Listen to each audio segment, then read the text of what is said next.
Hello, this is RICKY, the Android guy. Alright guys, so the last Nexus device that was announced today is the Nexus 10, and this is the one that I've been waiting for. It's definitely the top of the line 10-inch tablet out on the market now. And one real big thing about it is, of course, the screen. The screen is now the best HD screen out, period. There's no competition to it. The iPad was the closest one, and it just got blown out of the water. But not only that, not only did it make, and which makes sense. Samsung was the one who was making their screens anyway. You know, Sharp and LG tried and failed, so they weren't doing it right. Samsung was the only one to make this resolution, their resolution, at a constant, and now they made a better one. So this was inevitable, definitely, and that's one of the flaws of Apple, that they'll never be better than Samsung, because if someone makes all of your parts and all of your best parts, you know, if they make your processor, if they make your screen, it's kind of like, well, they already know what you're gonna do, so they already know how to one up you. So and that's the thing that we've seen. But also, it's the first one that supposedly, now I have not seen this on the tech specs, but supposedly every single news tech site is saying that it is AMOLED screen. So this would be the first OLED screen out, and that's huge because we have not seen an OLED screen on a tablet yet. It's all been LCD. It's all been, you know, IPS screens and PLS screens, all LCD based, but never an LED, especially AMOLED OLED screen. So that's really huge. I really am really interested to see. Either way, it'll be the best screen out. But I mean, if it does that, it'll be completely take it to another level. Now, let's go on pricing. So pricing, we do have a 16 gigabyte version for $399, which is huge because not only is this tablet better than every other 10-inch tablet out there, but it's actually $100 less compared to every 10-inch tablet out there. That's the high-end version. So that is really huge. I mean, this tablet has a better screen quality compared to Samsung's own Note 10.1. It has a better one compared to Asus Transformer Infinity Pad, and it has a way better screen than the iPad. So this kind of took a better screen quality, better processor, everything better, and made it $100 less, which is just incredible. They're definitely trying to take the tablet market and trying to tell you, not only should you not get like a Windows one, you should get this one because this is going to be the big one. So I think that's really incredible. The other thing is you have a 32 gigabyte version for $499. So, which is brings me to my question for you guys. So, I am really struggling for this with this. As you guys know, I'm always an advocate of getting the bigger storage because it's better in the long run. And I've always gotten a 32 gigabyte version for my devices. For my Samsung S3, it is a 32 gigabyte version. For my Note 10.1, it is a 32 gigabyte version. And I've always gotten this because I've tried 16 and it's just never enough for me. You have to remember, I mean, I have to test all these things out for you guys. So I'm downloading apps like crazy. I'm, you know, trying to find the best apps, which ones are the best and everything like that. So I usually get a 32 gigabyte version. Now this is my dilemma. If I get the 16 gigabyte Nexus 10, I will most likely sell it to someone at a loss. You know, if I buy it for $399, I'll probably sell it for $349. So I will sell it at a loss, and I'm okay with that. But you know, if I get the 32 gigabyte version, I will be very tempted to keep it, simply because I mean a screen kind of quality like this, and it's very tempting to keep it. That I just might want this for myself, and that this would be my new 10-inch tablet. The problem is that I use my Note constantly. My Note 10.1 I use constantly throughout my day. There's not one day that goes by really don't use it for something. And that's been the really interesting part. That if I should if I should keep the Note 10.1 and the Nexus 10, you know, I should not be having two 10-inch tablets. That's just ridiculous. There's no need for it.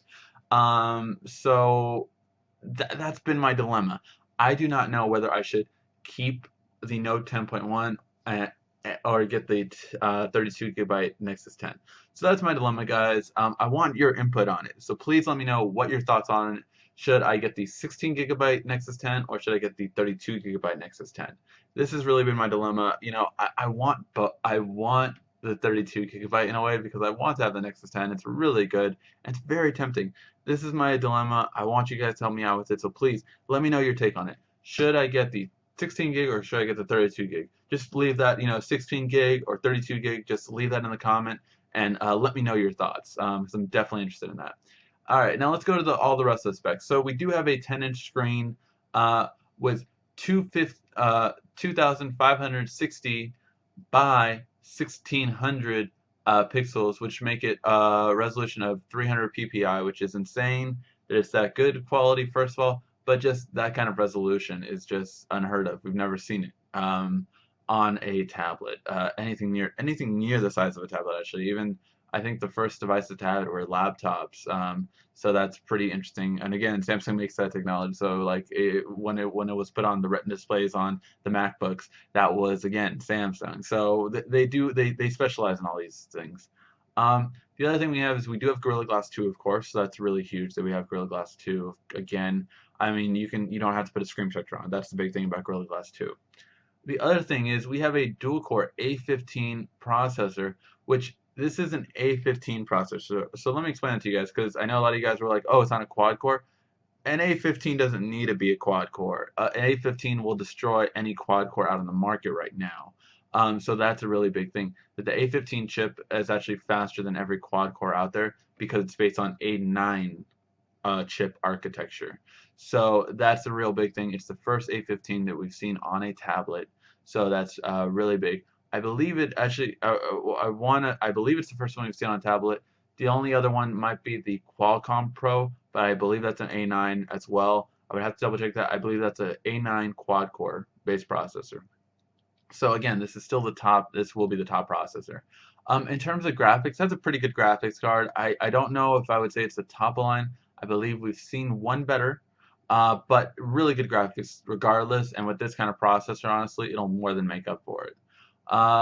In terms of weight and slimness, it's pretty good. Pretty good spec so far. 603 grams.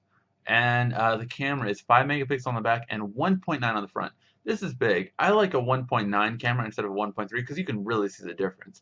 I mean, one thing that I've been surprised at is when I see other YouTubers that are the top ones out there, like Ray William Johnson and Timothy Delgado, and they're using like their their iPads, all this kind of stuff, and the camera just sucks. It just sucks so bad. And 1.9, it just shows you how much better it can be than all of the Apple devices that most people in that industry use, in the YouTube industry use. Is they think that Apple is like this great thing, and they have no idea. They really don't have any idea like how much better Android is in comparison to it.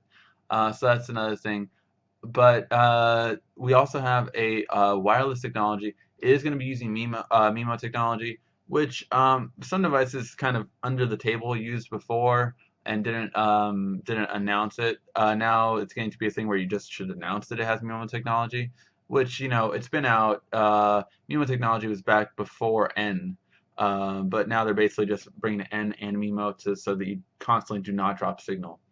It of course does have Bluetooth, NFC, and again, storage will vary, 32 or 16. 2 gigs of RAM, which is another important step. Samsung is really good about keeping the standard now 2 gigs of RAM, which I think every other manufacturer should follow suit. Forget 1 gig. We do not need 1 gig of RAM anymore. It should start at 2 gigs from now on. That's just going forward. You should not have another 1 gig of RAM. We also have a micro USB, but we have a magnetic pogo pin charger, which that's going to be the connector that was on the bottom that I talked about in my last video when we saw the leaked manual for it. So that's pretty interesting that we have that. I'm really interested to see how that goes. I like the magnetic chargers. That's one thing I do like about the Surface tablet that I'm currently reviewing, is I do like the magnetic plug. And micro HDMI, you have a 9,000 milliamp battery, which is pretty standard now. And also Android 4.2, which is what I'll do my last video on coming up. But yeah, guys, a really good looking device, really, really great. And oh, front stereo speakers. Of course, you guys know I love front stereo speakers, and Samsung put it on this device as well. That's why it's the best Nexus device announced. Out of the 4, the 7, and the 10, it's the only one that has front speakers, and that's all that matters. That's all that matters. You guys know how much I love front speakers, and you guys have seen my videos, and I constantly pointed out I need front speakers. Forget this behind speaker, forget this mono speaker in the back, none of that. We need front speakers, stereo. That's it. That's all tablets, front speakers, stereo. Alright guys, but let me know what you guys think, and please help me out with my decision, because as soon as they notify me and email me, I'm going to buy the Nexus 10. So, what should I do? What should I do? This has been RICKY, the Android.